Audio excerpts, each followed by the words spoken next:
At 3 a.m., deep inside Cheyenne Mountain, Colorado, the world almost ended. No explosions. No warning sirens across American cities. No presidential speech interrupting television broadcasts. Just a quiet room filled with glowing monitors. And on those monitors, hundreds of Soviet nuclear missiles were inbound. The year was 1979. To understand the weight of that moment, you have to understand the system that produced it.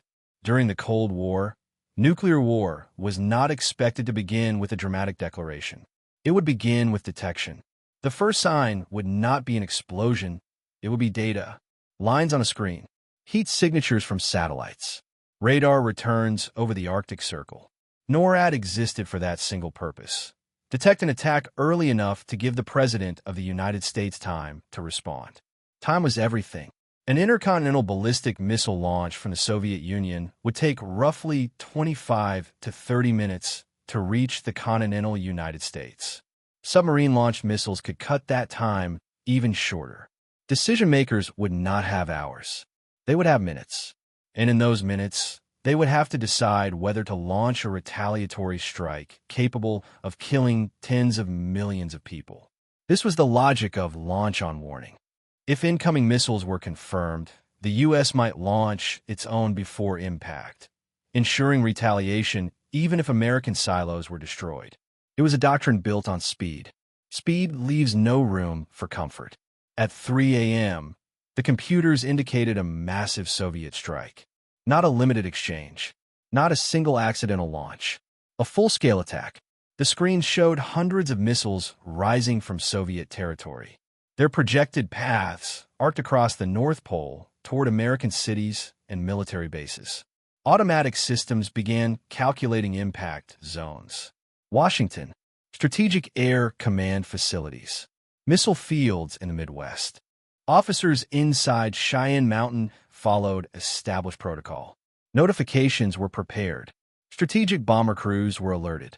Communication channels linking military leadership were activated. And then something unsettling happened. External radar systems did not confirm the launch.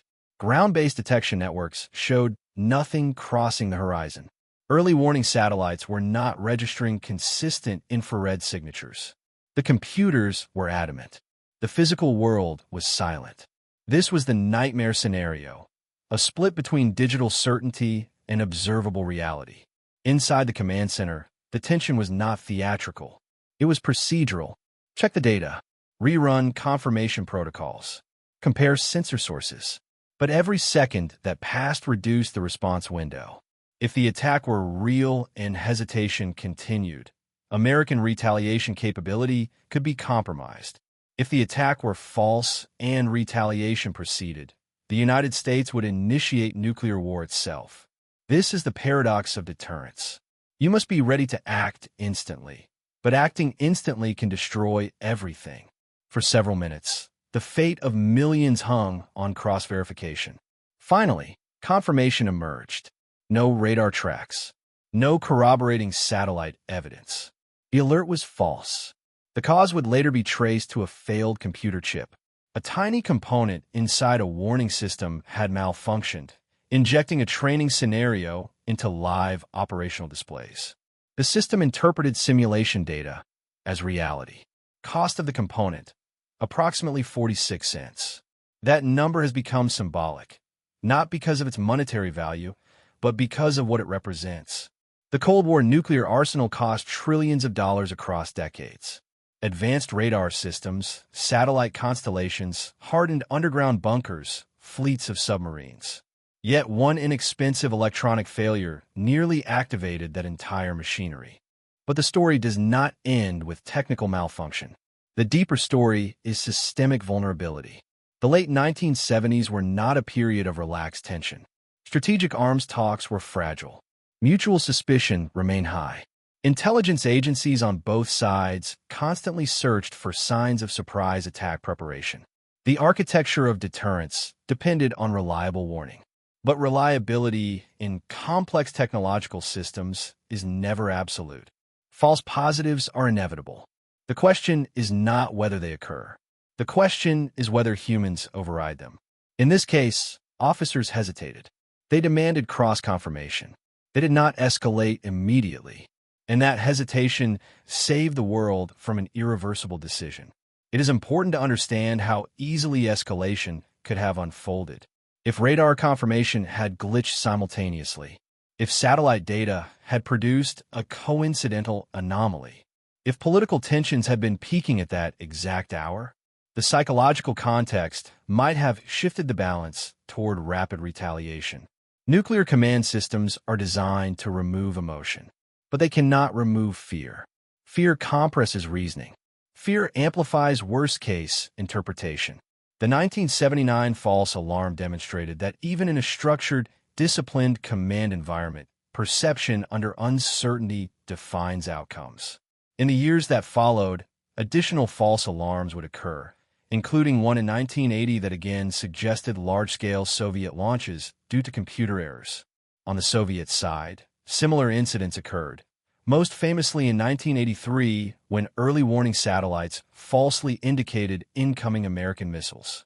Each time, the pattern repeated. System alert, human doubt, delay, survival. The public rarely heard about these incidents in real time. The nuclear age operated largely in secrecy.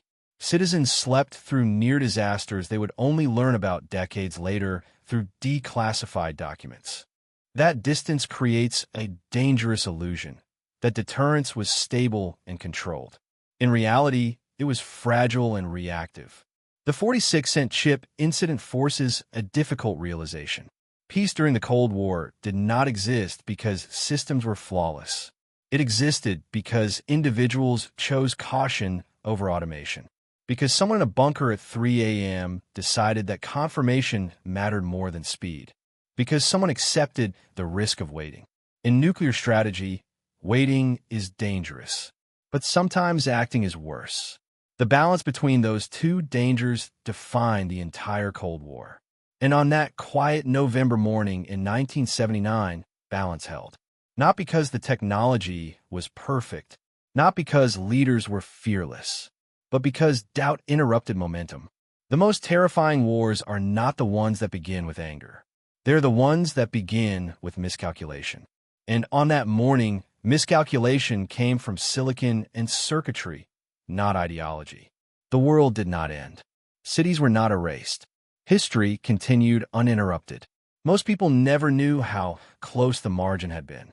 But inside Cheyenne Mountain, for a few long minutes, the United States confronted the possibility that civilization was about to change forever, all because of a component smaller than a coin. And that may be the most unsettling lesson of all. In a world built on nuclear deterrence, survival sometimes depends not on strength, but on restraint. What makes the 1979 false alarm especially terrifying is not just that it happened. It's that it could happen again. Nuclear command systems during the Cold War were built under one central assumption: speed equals survival. If incoming missiles were detected, delay could mean destruction. But speed introduces a dangerous vulnerability. The system begins to favor reaction over reflection. Inside Cheyenne Mountain, officers were trained to trust the data. The screens represented millions of dollars in detection technology, satellites orbiting Earth, radar arrays scanning the Arctic, hardened communication lines linking military leadership. The machines were designed to remove human hesitation. Yet in that moment, hesitation became the safeguard. Think about the psychological pressure inside that bunker. If the alert were real and ignored, history would record that failure as catastrophic negligence. If the alert were false and acted upon, history would never forgive the decision. The officers faced a dilemma no simulation could fully prepare them for: a decision under uncertainty where both action and inaction carried unimaginable consequences. And this incident exposed a deeper weakness in nuclear deterrence theory. Mutually assured destruction assumes rational actors responding to verified aggression. But what happens when aggression is simulated by accident? What happens when war is triggered not by ideology, not by political will, but by electronic noise? The 46-cent chip revealed that nuclear war could begin not with intention, but with error. An error is universal. Computers malfunction. Sensors misread data. Software glitches. During the Cold War, both the United States and the Soviet Union experienced multiple false alarms.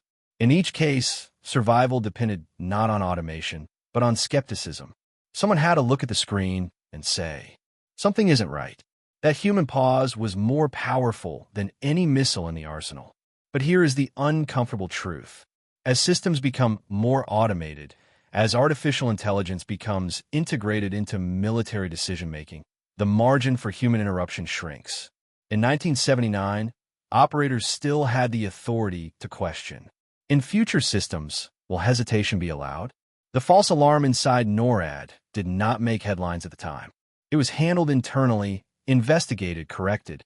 The public continued daily life unaware that global annihilation had briefly entered the realm of possibility. That quiet survival is perhaps the most unsettling part. We often imagine world-changing moments as loud, explosive, visible. But some of the most dangerous moments in history were silent. They happened in underground rooms, under fluorescent lights, with coffee cups half finished on consoles. The 46-cent chip incident reminds us that nuclear stability has always rested on something fragile. Trust in systems that are not perfect, and trust in people who must decide whether to believe those systems.